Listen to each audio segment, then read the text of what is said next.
Hello प्यारे बच्चों, फिर से हम लोग आ चुके हैं अपने YouTube चैनल पर। आज एक नया टॉपिक है शब्द प्रकरण। इसमें हम लोग शब्द के बारे में जानेंगे। वीडियो थोड़ी लंबी होगी, हालांकि कोई बात नहीं। शब्द के बारे में एक एक चीज आज हम लोग जान जाएंगे। शब्द के बारे में पूरा जानकारी लेंगे आज। और बिना टाइम को गवाए हुए एकदम जल्दी से हम लोग अपने पॉइंट पर आते हैं। शब्द किसे कहते हैं? सबसे पहले परिभाषा, शब्द की परिभाषा।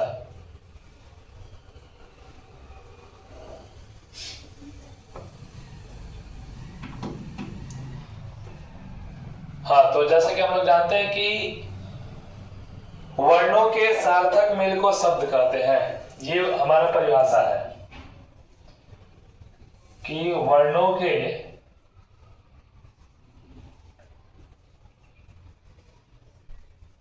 सार्थक मेल को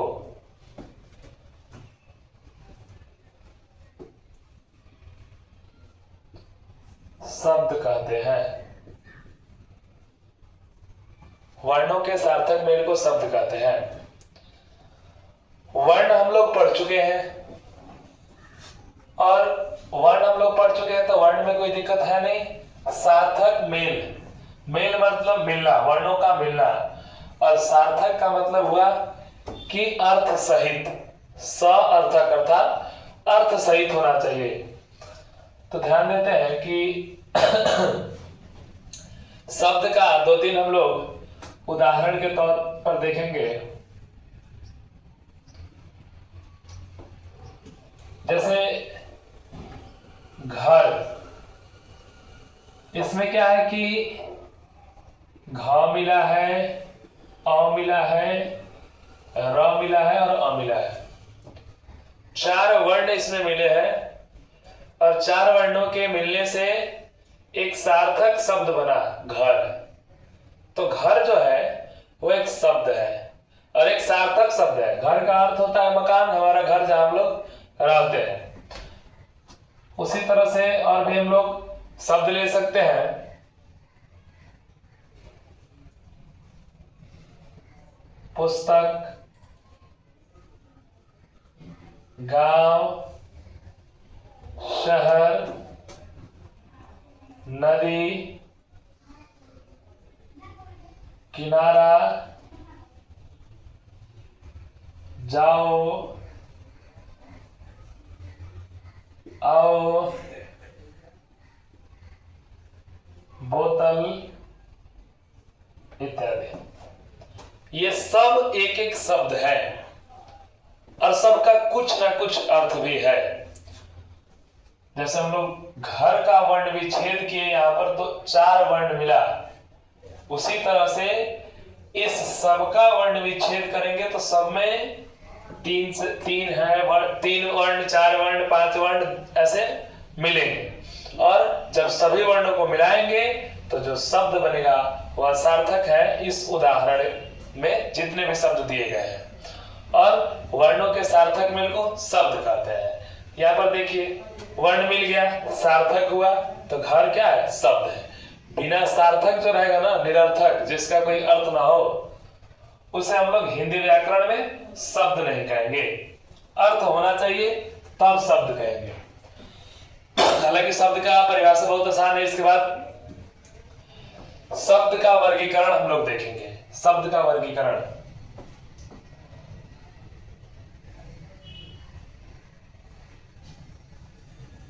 तो शब्द को चार भागों में वर्गीकृत किया गया है।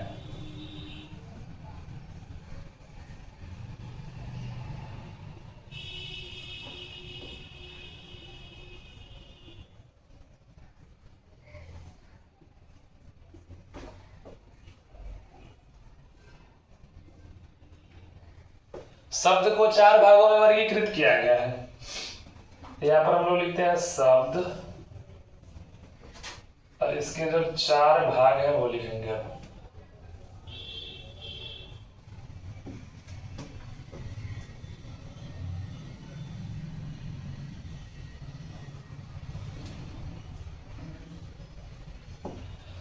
शब्द को 4 भागों में वर्गीकृत किया गया, वो 4 भाग ये है। रचना के आधार पर,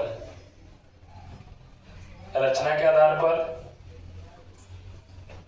उसके बाद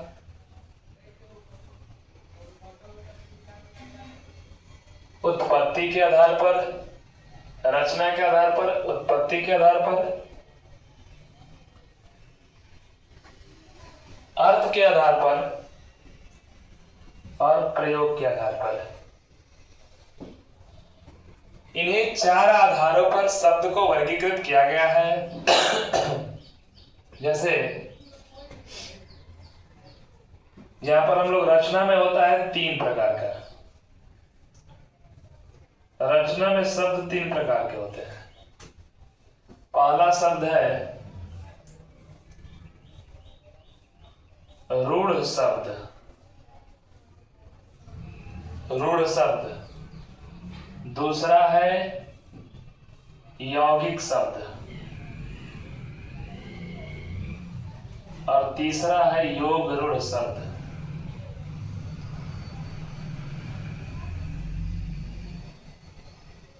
रचना के आधार पर यही 3 शब्द होते हैं।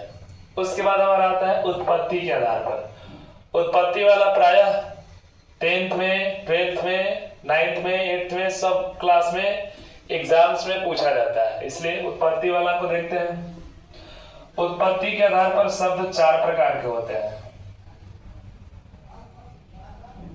उत्पत्ति के आधार पर शब्द 4 प्रकार के होते हैं। तत्सम शब्द,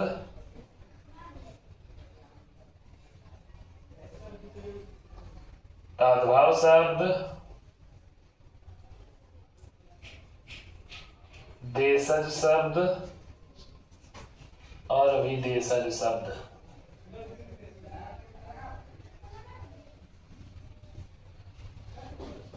तत्सम, तद्भव, देशज, विदेशज ये उत्पत्ति के आधार पर आता है। अर्थ के आधार पर शब्द मुख्य रूप से 2 प्रकार का होता है।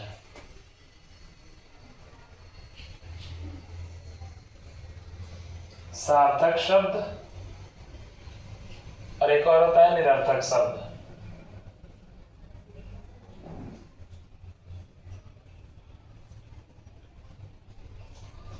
इस अर्थ वाले में सार्थक शब्द जो है वो हमारे होते हैं 2 प्रकार के।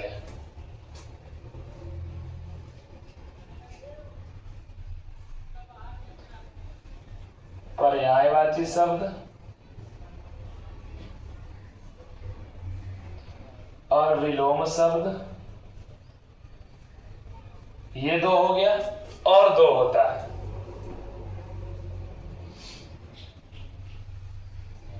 एकार्थी शब्द और एक और होता है अनेकार्थी शब्द। ये अर्थ के आधार पर था। तो अर्थ वाले में सार्थक और निरर्थक ये 2 प्रकार का होता है। सार्थक शब्द 4 प्रकार के, पर्यायवाची शब्द, विलोम शब्द, एकार्थी शब्द, अनेकार्थी शब्द और दूसरा निरर्थक शब्द। प्रयोग के आधार पर शब्द 2 प्रकार के होते हैं मुख्य रूप से। पहला हुआ विकारी शब्द और दूसरा हुआ अविकारी शब्द,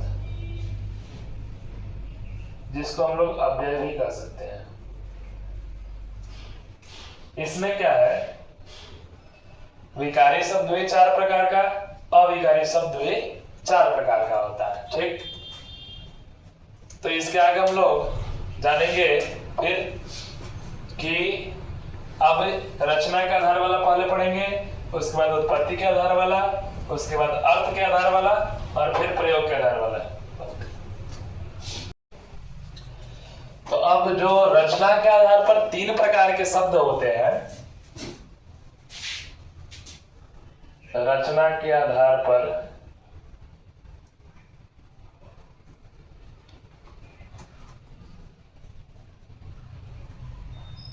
तीन प्रकार के शब्द होते हैं। जैसे कि हम लोग जानते हैं, पहला है रूढ़ शब्द। रूढ़ शब्द, रूढ़ शब्द के बारे में जानते हैं। पहला रूढ़ शब्द है, दूसरा यौगिक शब्द है और तीसरा योग रूढ़ शब्द है।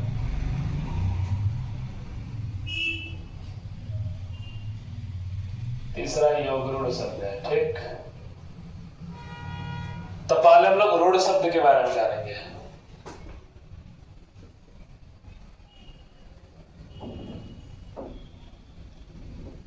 रूढ़ शब्द, अब रूढ़ शब्द किसे कहते हैं ये जानेंगे। रूढ़ शब्द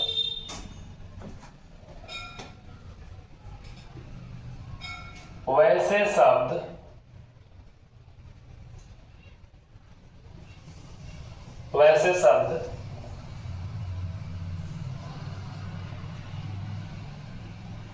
जिसे खंडित करने पर, वैसे शब्द जिसे खंडित करने पर, खंडित करने पर मतलब जो शब्द जिन जिन वर्णों से मिलकर बना है उसको अलग अलग करने पर, खंडित करने पर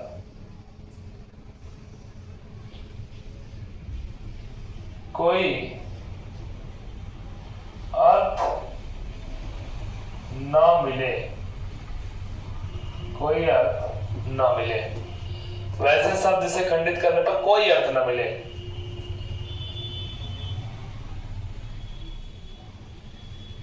रूढ़ शब्द कहलाते हैं। रूढ़ शब्द कहलाते हैं। ठीक, इसका उदाहरण देखेंगे।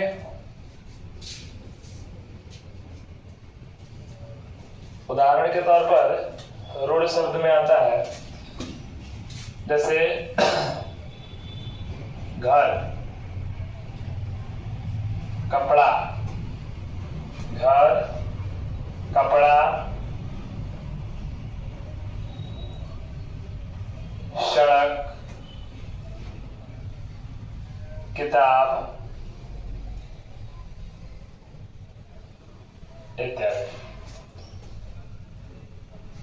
घर को जब हम लोग अलग अलग करते हैं तो एक होगा घ और एक होगा र। घ का अर्थ भी कुछ नहीं और र का अर्थ भी कुछ नहीं। अगर कि वैसे शब्द जिसे खंडित करने पर कोई अर्थ ना मिले, तो हमने इसको खंडित किया, घर को, घ मिला और र मिला। घ का अर्थ भी कुछ नहीं और र का अर्थ भी कुछ नहीं, इसलिए ये शब्द रूढ़ शब्द कहलाते हैं। वैसे हमारा कपड़ा है, कपड़ा को भी हम खंडित करेंगे तो या तो क प्लस पड़ा होगा और नहीं तो कप प्लस ड़ा होगा। क का अर्थ कुछ नहीं, पड़ा का अर्थ इसका भी कुछ नहीं, कप का अर्थ, कप एक होता है चाय पीने वाला, हालांकि वो अंग्रेजी वर्ड है, और ड़ा का अर्थ भी कुछ नहीं। तो खंडित करने पर जब कुछ अर्थ न निकले तो ऐसे शब्दों को रूढ़ शब्द कहते हैं। ठीक है, इसके बाद हम लोग यौगिक शब्द के बारे में जानेंगे।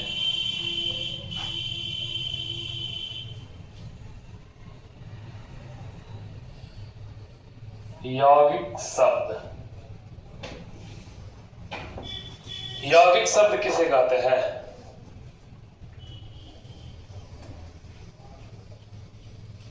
दो सार्थक शब्दों के मेल से बने शब्द को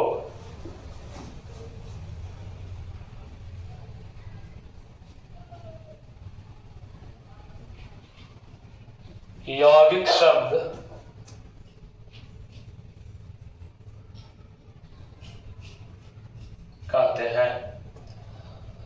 दो सार्थक शब्दों के मेल से बने शब्द को यौगिक शब्द कहते हैं। ध्यान दीजिएगा, अर्थात यौगिक शब्द में दो शब्द रहेगा और दोनों का दोनों सार्थक रहेगा। जब उसको अलग अलग करेंगे तो दोनों सार्थक मिलेगा। जैसे देखते हैं जैसे हम देखते हैं उदाहरण के तौर पर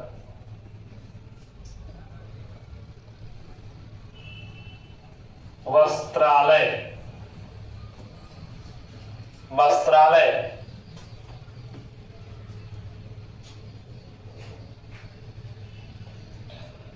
वस्त्रालय हमारा यौगिक शब्द है।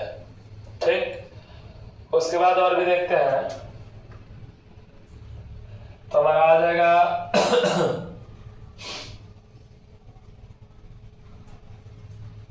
वस्त्रालय,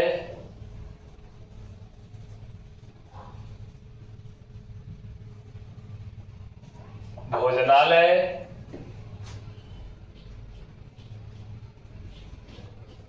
इत्यादि। वस्त्रालय जो शब्द है इसमें देखिए दो शब्द मिले हैं और दो सार्थक शब्द मिले हैं। कैसे? वस्त्र जोड़ आलय, वस्त्र जोड़ आलय बराबर होता है वस्त्रालय।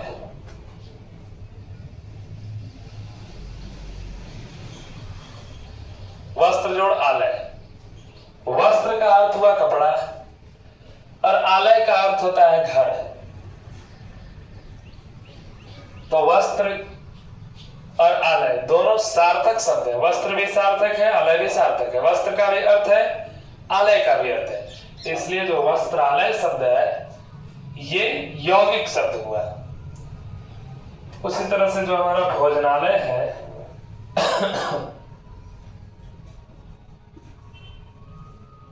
भोजनालय, भोजन प्लस आलय। भोजन का अर्थ हुआ भाई खाना और आलय का अर्थ हुआ जहां खाना बनता है उसको भोजनालय कहते हैं, मतलब खाना बनाने वाला घर, भोजनालय। ठीक, तो यहां पर भोजन का भी अर्थ है और आलय का भी अर्थ है, इसलिए भोजनालय भी जो शब्द है वो कैसा शब्द है? यौगिक शब्द है। ठीक,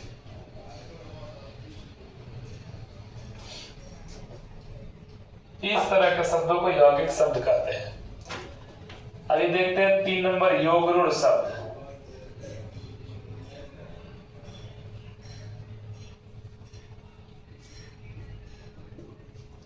योगरूढ़ शब्द, योगरूढ़ शब्द में क्या होता है?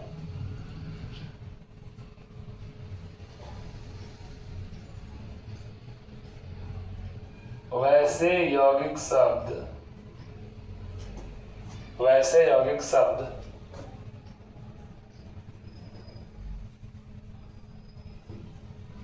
वैसे यौगिक शब्द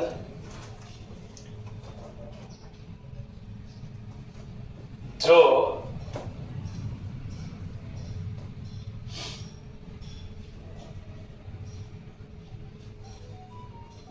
कोई विशेष अर्थ, वैसे यौगिक शब्द जो कोई विशेष अर्थ प्रकट करे, वैसे यौगिक शब्द जो कोई विशेष अर्थ प्रकट करे योगरूढ़ शब्द कहलाता है।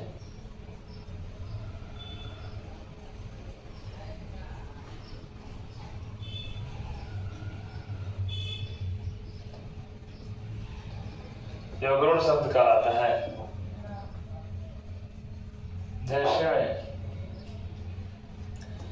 जैसे में हो जाएगा, आप देखिए वैसे यौगिक शब्द, अर्थात योगरूढ़ शब्द जो है वो यौगिक शब्द नहीं है, लेकिन योगरूढ़ शब्द द्वारा विशेष अर्थ को प्रकट किया जाता है। और योगरूढ़ शब्द जो है वो 2023 में मैट्रिक में पूछा हुआ एक ऑब्जेक्टिव है, इसलिए इसको याद कीजिएगा, बहुत जरूरी है। जैसे में हम चलते हैं गजानन, गजानन लंबोदर, गजानन लंबोदर, विघ्नेश्वर गणेश,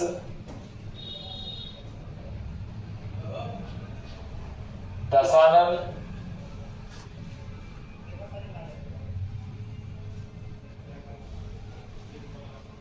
इत्यादि। इसमें क्या है कि गज प्लस आनन, जिसका मुख गज अर्थात हाथी के जैसा, उसको गजानन कहते हैं। भगवान श्री गणेश का नाम है। तो दो सार्थक शब्द इसमें मिले हुए हैं और विशेष अर्थ को प्रकट कर रहा है। गजानन सिर्फ और सिर्फ गणेश जी को कहा जाता है। लंबोदर में लंब प्लस उदर, जिसका पेट लंबा है उसको लंबोदर कहते हैं। विशेष अर्थ को प्रकट कर रहा है, सिर्फ गणेश जी का नाम है। विघ्नेश्वर, विघ्न जोड़ ईश्वर, विघ्नेश्वर भी भगवान श्री गणेश का नाम है। गणेश, गण प्लस ईश, गण मतलब जनता, लोग, और ईश मतलब ईश्वर, जो जनता के ईश्वर है भगवान श्री गणेश। दशानन, 10 प्लस आनन, जिसका 10 मुख हो, रावण। तो ये भी विशेष अर्थ प्रकट कर रहा है, अर्थात स्पेशल है। तो जो स्पेशल अर्थ को प्रकट करे वो योगरूढ़ शब्द है। वो यौगिक शब्द जो विशेष अर्थ को प्रकट करे वो योगरूढ़ शब्द है। और योगरूढ़ शब्द का जितना भी उदाहरण होता है लगभग सब बहुब्रीहि समास में भी वही उदाहरण होता है। इस बात को आप लोग ध्यान में रखिएगा। इसके आगे फिर हम लोग देखते हैं। इसके बाद अब हम लोग जानेंगे उत्पत्ति के आधार पर। उत्पत्ति के आधार पर शब्द 4 प्रकार के होते हैं। उत्पत्ति के आधार पर 4 प्रकार के शब्द कौन कौन से हैं? तत्सम, तद्भाव, देशज, विदेशज। तत्सम, तद्भाव, देशज और विदेशज। तत्सम शब्द के बारे में जानेंगे।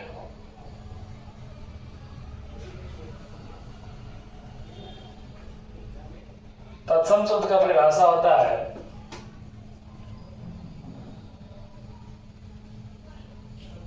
वे शब्द जो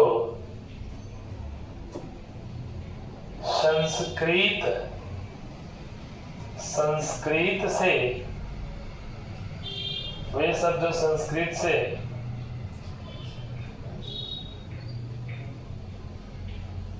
हिंदी में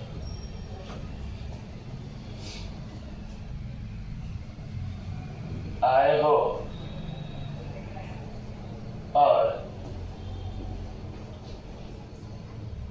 और संस्कृत के रूप में ही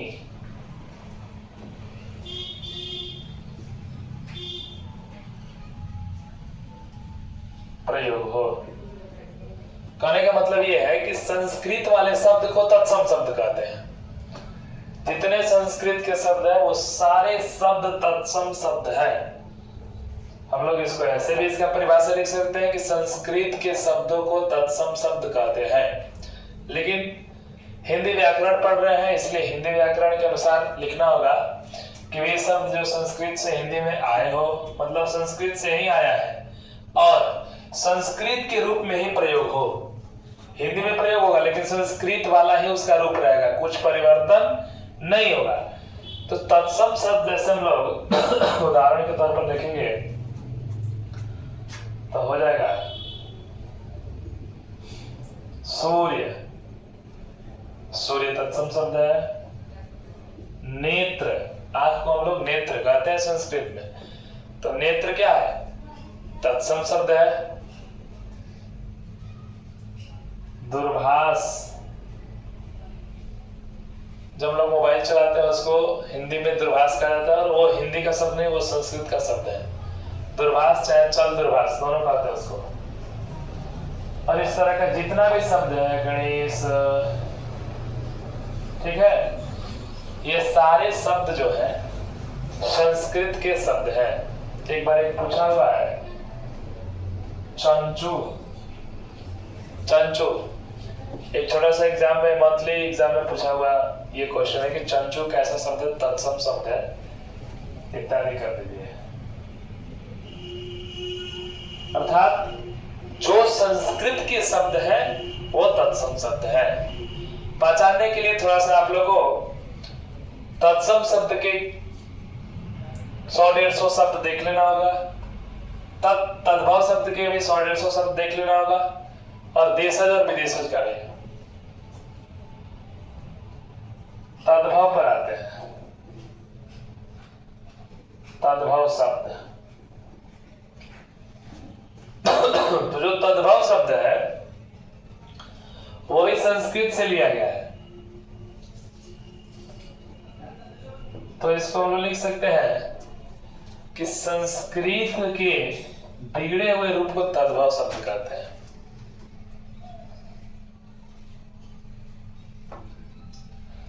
संस्कृत के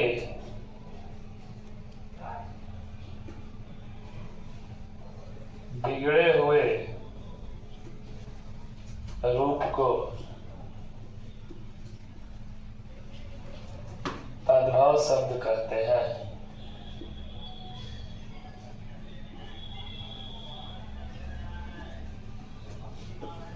संस्कृत के बिगड़े हुए शब्द अर्थात तद्भव शब्द भी संस्कृत से ही लिया जाता है, लेकिन उसमें परिवर्तन करके हिंदी में प्रयोग किया जाता है। जैसे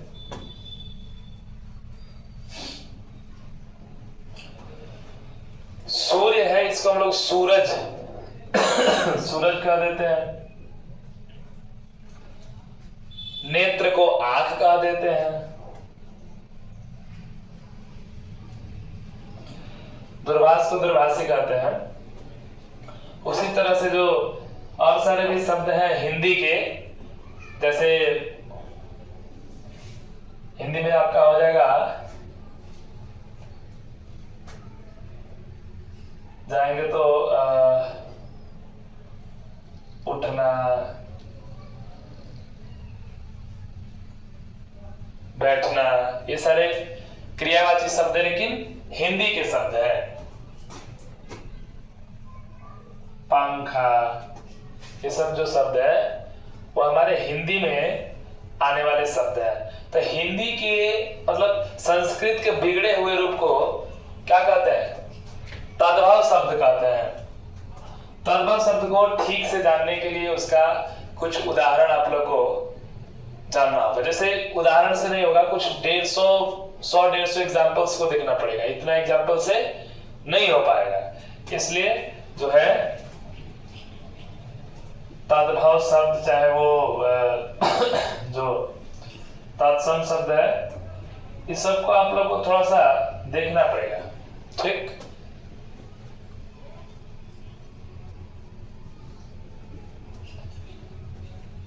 सूरज, आंख, उठना, बैठना, पंखा, कपड़ा, मकान, रोटी इत्यादि, ये सारे कौन से शब्द है जी? तद्भव शब्द। अभी आते हैं हम लोग देशज शब्द में।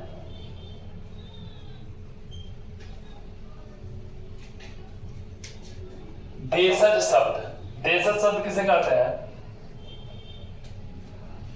वे शब्द जिनकी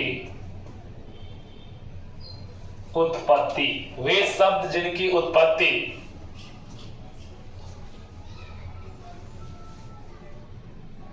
हमारे ही देश के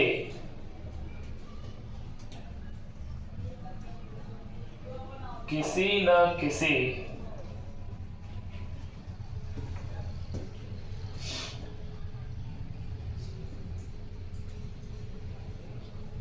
स्थानीय इलाका से हुआ हो।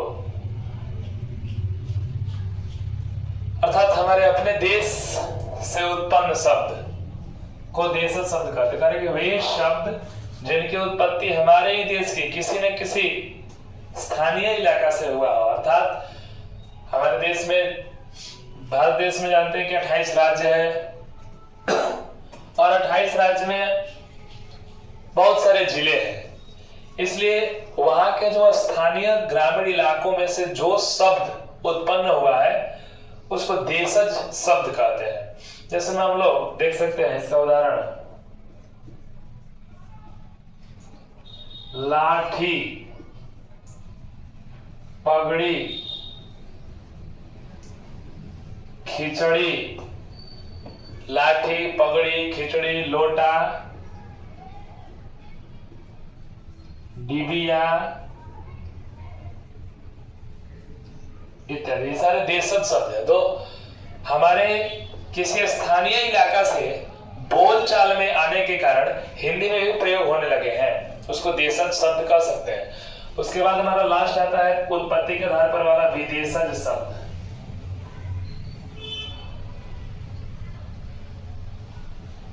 विदेशज शब्द, विदेशज शब्द ठीक इसका उल्टा होता है।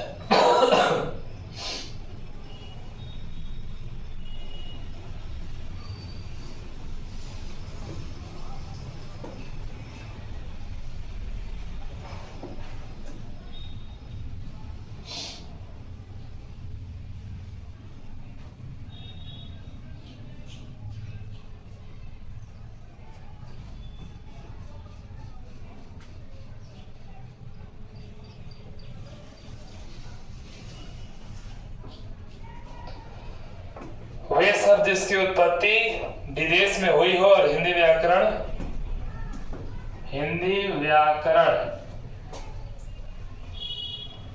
में प्रयोग किए जाते हो। विदेशज शब्दों की उत्पत्ति हमारे देश में नहीं हुई, विदेशों में हुई और वहां से हमारे यहाँ भी आ गया और हम लोग भी उसको बोलचाल की भाषा में ले लेते हैं। जैसे विदेशज शब्द को पकड़ने के लिए कुछ ट्रिक है। सबसे पहला ट्रिक ये है कि जितने इंग्लिश के शब्द है वो सब शब्द विदेशज शब्द है। उर्दू वाले शब्द और फारसी वाले शब्द भी विदेशज शब्द है। जैसे यहां पर देखते हैं,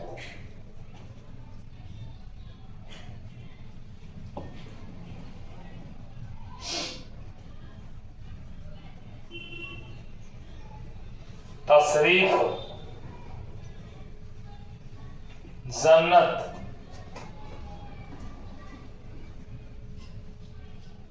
डॉक्टर, इंजीनियर,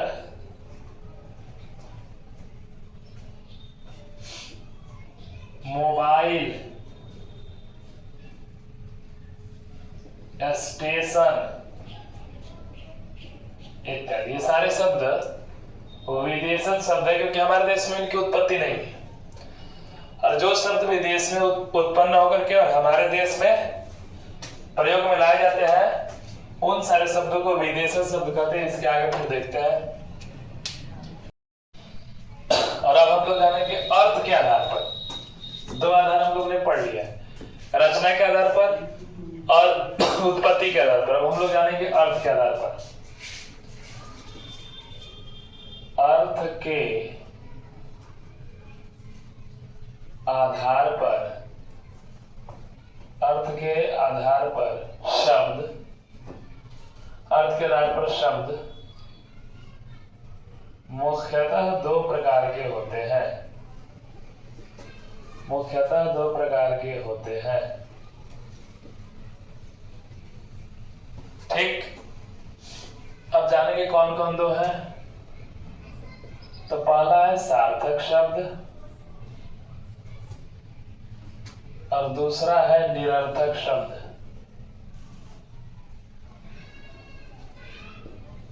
पहला सार्थक शब्द और दूसरा निरर्थक शब्द। तो जो हमारा सार्थक शब्द है ना, सार्थक शब्द, सार्थक शब्द का पहले परिभाषा जानेंगे।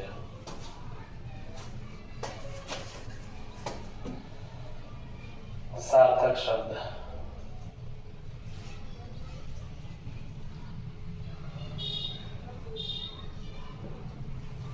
सार्थक शब्द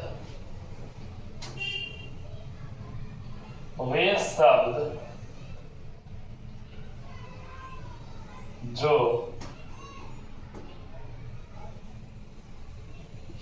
कुछ न कुछ, वे शब्द जो कुछ न कुछ अर्थ बताए, उसे सार्थक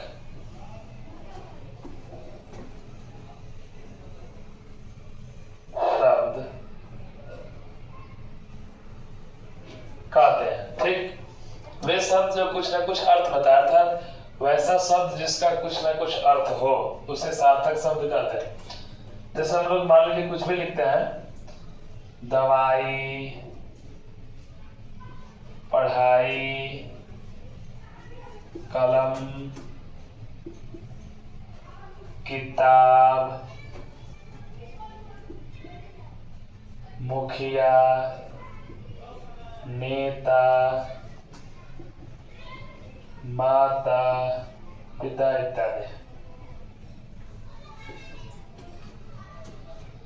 ये सारे शब्द का कुछ ना कुछ अर्थ है, इसलिए इन सारे शब्दों को सार्थक शब्द कहेंगे।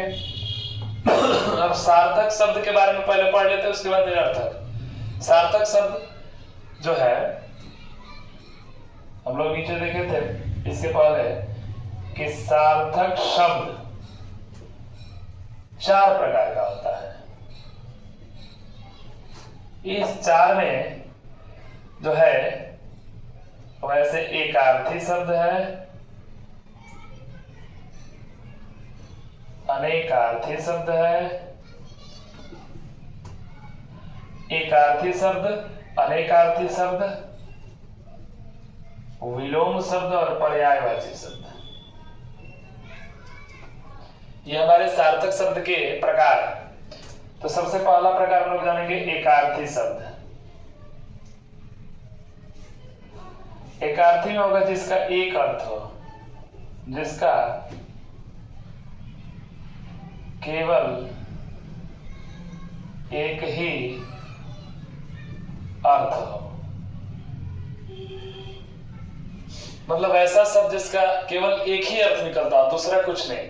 अर्थात अगर हम लोग जैसे में लिख सकते हैं कपड़ा कहते हैं तो सिर्फ कपड़ा का ही अर्थ निकलता है, किसी और दूसरे चीज का अर्थ नहीं निकलता है। चीनी कहते हैं तो खाली चीनी का अर्थ निकलता है, दूसरे किसी वस्तु का अर्थ नहीं निकलता है। पिता कहते हैं तो सिर्फ पिता का अर्थ निकलता है, माता कहते हैं तो सिर्फ माता का अर्थ निकलता है। ये सारे एकार्थी शब्द हैं। अभी आते हैं अनेकार्थी शब्द में।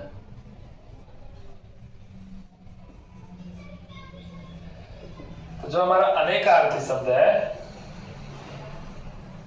जिसका एक से अधिक अर्थ हो, वैसा शब्द जिसका एक अर्थ होगा और एक से अधिक अर्थ होगा, उसको अनेकार्थी शब्द कहते हैं। जिसका शब्द एक है लेकिन अर्थ उसका अलग अलग होगा।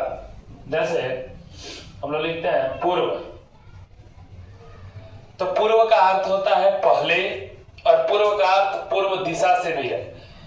तो इसका 2 अर्थ हुआ, एक तो पूर्व मतलब पहले होता है, और एक ऐसे पूर्व लिखते हैं उसका अर्थ होता है दिशा, पूर्व दिशा। उसी तरह से हम लोग लिखते हैं उत्तर। एक उत्तर का मतलब होता है जवाब, और एक उत्तर का मतलब होता है उत्तर दिशा। तो इस तरह के जो है और भी शब्द है कर। कर अर्थात कर का मतलब हाथ भी होता है, और कर का मतलब टैक्स भी होता है जो सरकार को भरा जाता है। तो ये ऐसे शब्द हैं जो एक ही शब्द है लेकिन अर्थ 2-3 रखते हैं, अर्थ अनेक रखते हैं। इसलिए इनका नाम अनेकार्थी शब्द में रखा गया है। और ये सार्थक शब्द के भाग है। इसके बाद हमारा है विलोम शब्द। विलोम शब्द में क्या होता है? विलोम शब्द वैसे दो शब्द जो एक दूसरे के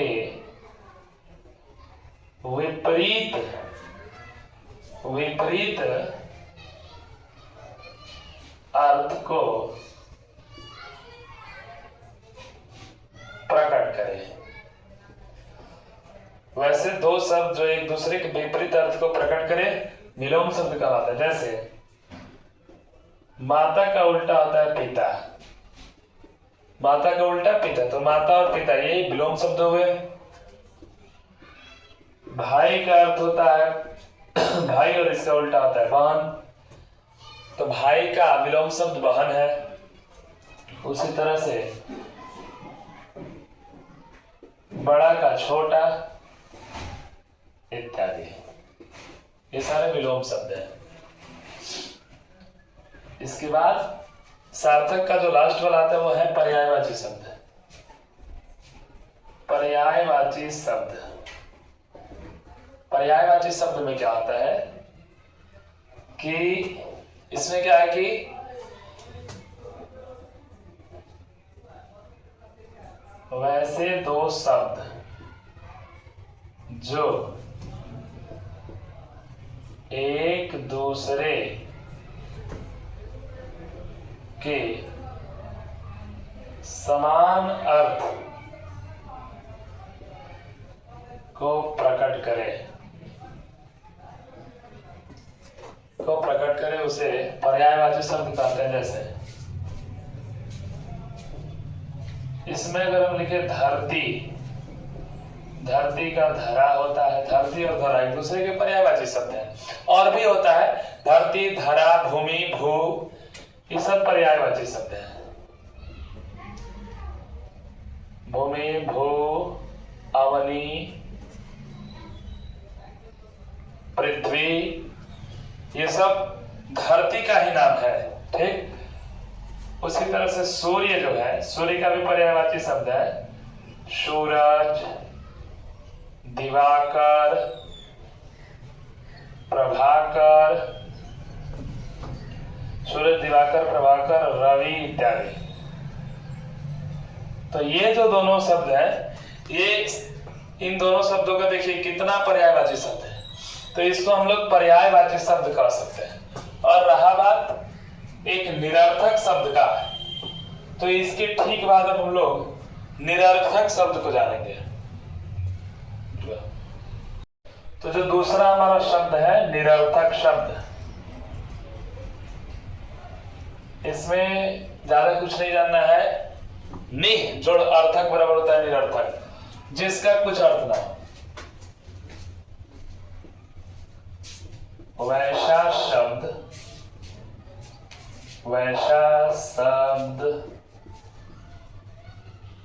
जिसका कुछ भी अर्थ न हो,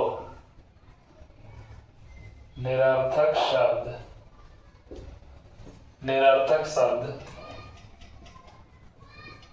कहलाता है।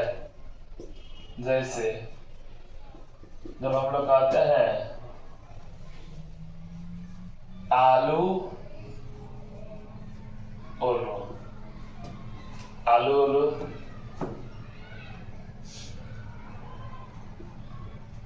दाल ओल,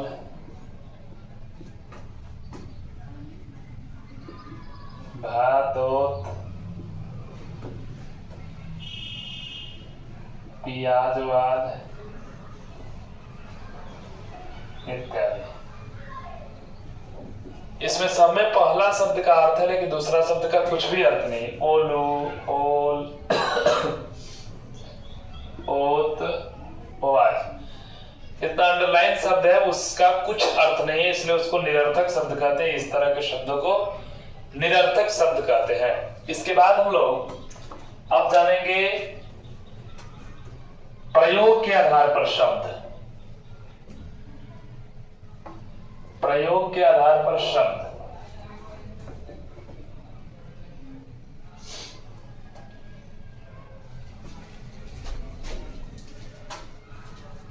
लिखते हैं प्रयोग के आधार पर शब्द। प्रयोग के आधार पर शब्द मुख्यतः दो प्रकार के होते हैं। प्रयोग के आधार पर शब्द मुख्यतः दो प्रकार के होते हैं। एक नंबर वाला होता है विकारी शब्द और दूसरा होता है अविकारी शब्द। दूसरा होता है अविकारी शब्द। एक नंबर वाले को जानेंगे, विकारी शब्द को।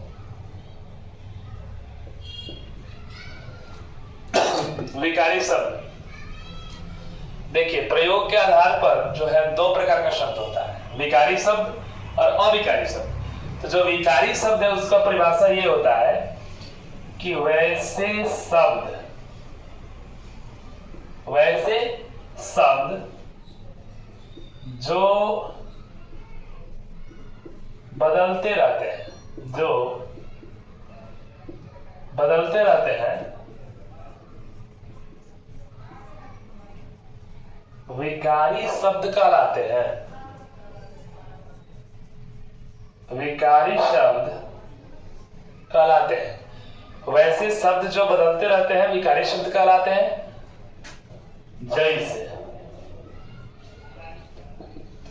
जैसे में हम लिखते हैं राम एक लड़का है। ठीक, राम एक लड़का है को हम मान लीजिए कोई व्यक्ति अगर राम को जानता है तो राम को हटा करके हम यहाँ पर वह भी लिख सकते हैं कि वह एक लड़का है। वह एक लड़का है। इसलिए राम क्या है? एक नाम है, मतलब एक संज्ञा है। तो संज्ञा भी क्या है जी? विकारी शब्द है। एक क्या है? एक विशेषण है। तो विशेषण भी क्या है? विकारी शब्द है। लड़का भी संज्ञा है, संज्ञा भी विकारी शब्द है। इस तरह से विकारी शब्द का जो उदाहरण होगा वो हम लोग संज्ञा, सर्वनाम, विशेषण और क्रियावाची शब्दों को लिख सकते हैं। जैसे राम, श्याम, वह, यह, तुम, मैं, जाना, आना, एक, इत्यादि। ये सारे विकारी शब्द, सब शब्द को हम लोग बदल सकते हैं। दूसरा हमारा आता है अविकारी शब्द। अविकारी शब्द, तो अविकारी शब्द को जानने से पहले हम लोग विकारी शब्द के प्रकार को जान लेते हैं।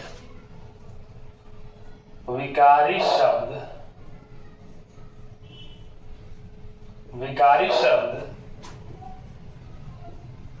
चार प्रकार के होते हैं। चार कौन कौन है? संज्ञा, सर्वनाम,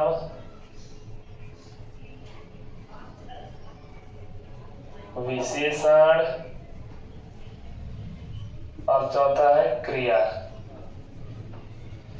संज्ञा, सर्वनाम, विशेषण और क्रिया, ये चार विकारी शब्द है। और अविकारी शब्द में हम लोग जानेंगे अविकारी शब्द। दूसरा हमारा अविकारी शब्द है। तो अविकारी शब्द जिसको हम लोग अव्यय भी कहते हैं। अव्यय भी अभिकारी शब्द को ही कहा जाता है। जैसे वैसे शब्द जो बदलते रहते हैं उन्हें विकारी शब्द, और वैसे शब्द जो कभी न बदले, वैसे शब्द जो कभी न बदले, कभी न बदले, विकारी शब्द कहलाते हैं। विकारी शब्द कहलाते हैं। देखते हैं विकारी शब्द का उदाहरण। यहां, वहां, अब, इधर, के ऊपर, से पहले, में, हे, हाय इत्यादि, ये सारे अविकारी शब्द हैं। वैसे शब्द है जो कभी नहीं बदलते हैं। अविकारी शब्द भी 4 प्रकार का होता है। अविकारी शब्द 4 प्रकार के होते हैं।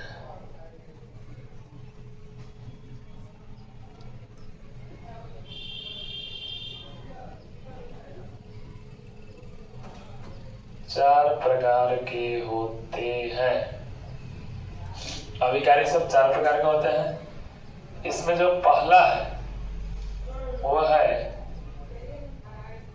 क्रिया विशेषण। क्रिया विशेषण। दूसरा है वो है संबंध बोधक अव्यय। संबंध बोधक अव्यय। तीसरा जो है वह है समुच्चय बोधक अव्यय। समुच्चय बोधक अव्यय। और 4 नंबर वाला है विस्मयादि बोधक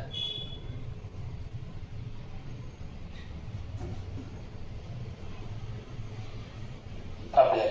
ये 4 प्रकार के अविकारी शब्द हैं।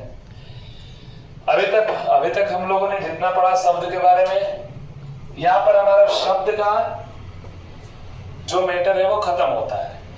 इतना अगर कोई जान ले, पढ़ ले, तो शब्द प्रकरण खत्म हो जाएगा। और यदि वीडियो पसंद आया हो, आपको अच्छा लगा हो, तो लाइक, कमेंट, शेयर करें वीडियो को और चैनल को सब्सक्राइब भी करें। मेरे चैनल का नाम स्टडी बाबा 27, ये मेरे चैनल का नाम है। इसको सब्सक्राइब करें। धन्यवाद।